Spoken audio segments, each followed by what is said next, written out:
então, fala de Indonésia. Porra, Indonésia. Indonésia, o paraíso das esquerdas.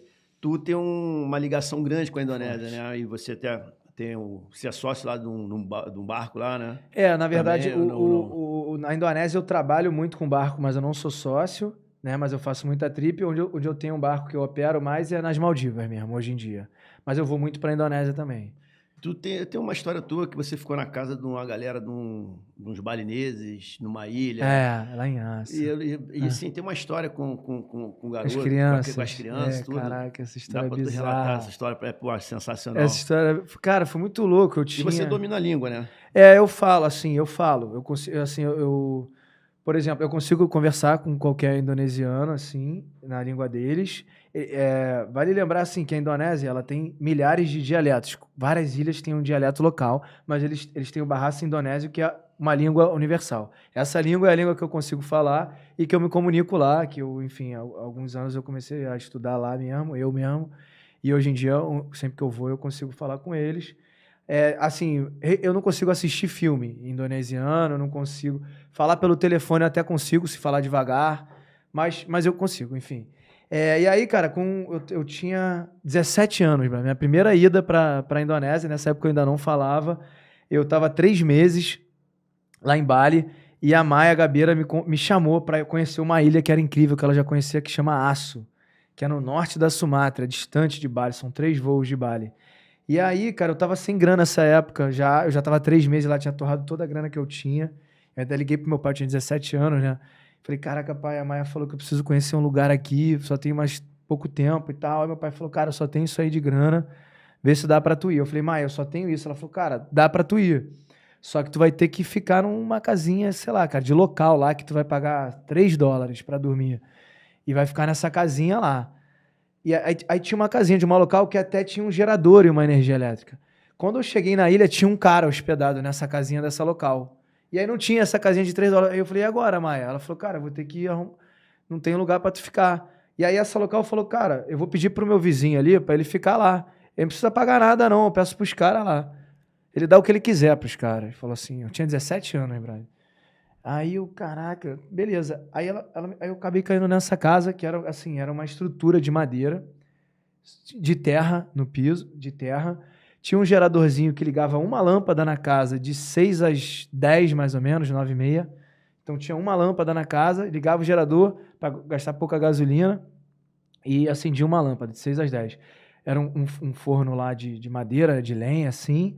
E aí eu comia na casa dessa local que tinha uma estrutura melhor, que era super precária, mas era uma estrutura melhor, e convivia com essa família, que era uma família com 3 crianças, enfim, nessa casinha de madeira, assim, eu dormia em cima de umas madeiras, não tinha colchão, era uma parada muito roots, assim.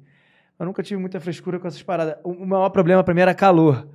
Fazia muito calor e eu não conseguia dormir. Eu lembro que... Aí não tinha banheiro também, né? Tinha um poço que tu jogava um balde, né? Puxava assim a água e tomava um banho. E para fazer qualquer necessidade ia pro mato ou pro mar.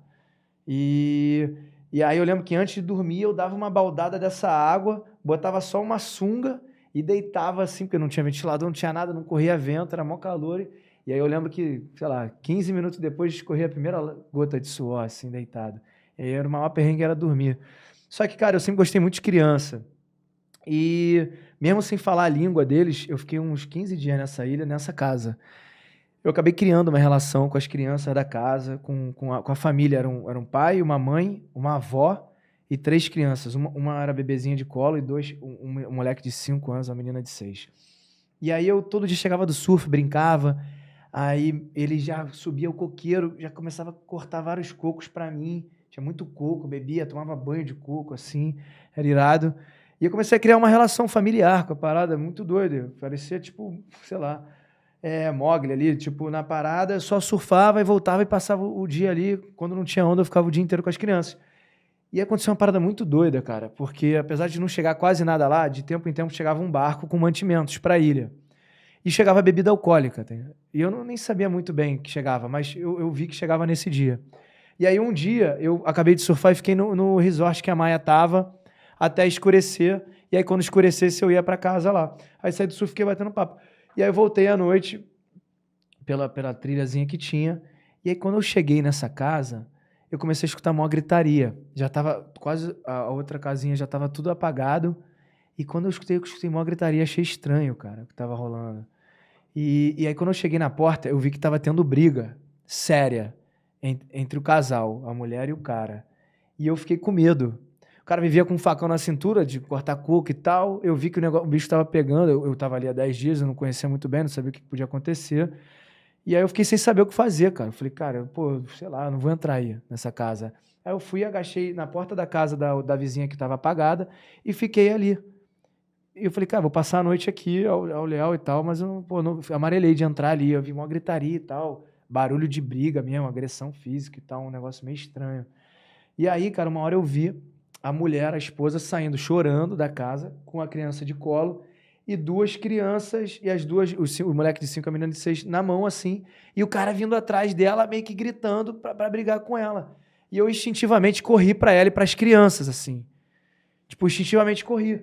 Aí ela pegou e me deu as duas crianças de 5 e 6 anos e saiu correndo pra dentro do mato com a criança de colo. E o cara foi atrás dela. E ficou eu e as duas crianças ali no mó breu, que aí já não tinha gerador, não tinha nada. Aí eu falei, caraca, o que tá acontecendo, bro? Eu tava em Aço, cara. O Aço é uma ilha no meio do nada. Pra sair do Brasil, chegar lá, você demora uns 3 ou 4 dias viajando. E aí, cara, eu fui pra casa deles. Eu falei, cara, não sei se eles vão voltar. Fui pra casa e começou uma loucura de tentar botar as crianças pra dormir e tal. Eu peguei minhas roupas da minha mochila, eu lembro, e comecei a forrar a madeira e fiz uma caminha para eles dois, assim, do lado do lugar onde eu dormia. E aí eu lembro, por exemplo, de uma parada, o moleque de 5 anos, ficava tentando me falar uma parada, e eu não falava a língua deles. E eu também não estava vendo, porque quando estava de dia, eu me comunicava por mímica com eles. Só que não tinha luz, eu mal conseguia ver ele para tentar entender o que ele estava falando. E então ele ficava falando uma parada e eu não entendia. Depois de muito tempo eu entendi que ele queria que eu levasse ele para fazer xixi. Tá ligado? Aí eu levei ele, fiz xixi e tal, voltou. Aí botei os dois pra dormir, deitei na cama. Falei, cara, o que tá acontecendo, bro? Tô no meio do nada, com 17 anos, moleque. Falei, não sei se esses caras vão voltar pra casa, eles vão passar a noite longe e tal. Aí eu lembro que a menina, botei ela deitada, ela não parava de falar, não parava de falar. E uma hora eu peguei ela, botei do meu lado assim, e comecei a ninar ela, né? Ninar ela pra ela dormir. E ela dormiu e eu dormi também. E aí eu lembro que eu acordei no dia seguinte, assim, falei, lembrei de tudo, né? Acordei e falei, caraca, onde eu tô? Caraca, aquela loucura. E já não tinha mais nem a menina, nem o moleque comigo, eles já tinham acordado antes. Eu tava todo molhado, e a cama também, a cama, as roupas onde eu dormia, porque a menina fez xixi em cima de mim na cama ali, e eu nem vi à noite. E aí, cara, aí foi doideira. Aí eu acordei, o cara tava com a mão enfaixada, porque o cara ficou socando a parede. E, cara, a mulher tava machucada. O cara agrediu ela numa realidade muito louca, assim, né? Hoje em dia, sei lá, não sei o que daria pra eu fazer, mas ela tratou o negócio com normalidade. Alguns dias depois eu fui embora daquele lugar, mas foi uma experiência muito louca, assim, que eu nunca esqueço, de ter passado aquela noite com aquelas crianças e essa realidade de uma galera que vivia, tipo, sei lá, tipo índio, assim, no meio do mato. Que o cara ficou doidão e teve essa briga com a mulher e tal. Cara, assim, aí é loucura. Teve um episódio depois, eu voltei com meu pai nessa ilha, uns 4 anos depois. Esse cara tava preso, e não foi por causa de agressão, mas foi porque ele tava trabalhando para um cara que tava construindo uma coisa ilegal, e quando bateram lá, prenderam o cara. Eu lembro que eu dei $100 para a família, que era muito dinheiro na época, ela ficou emocionada, as crianças já estavam grandes, mas depois eu nunca mais voltei nesse lugar.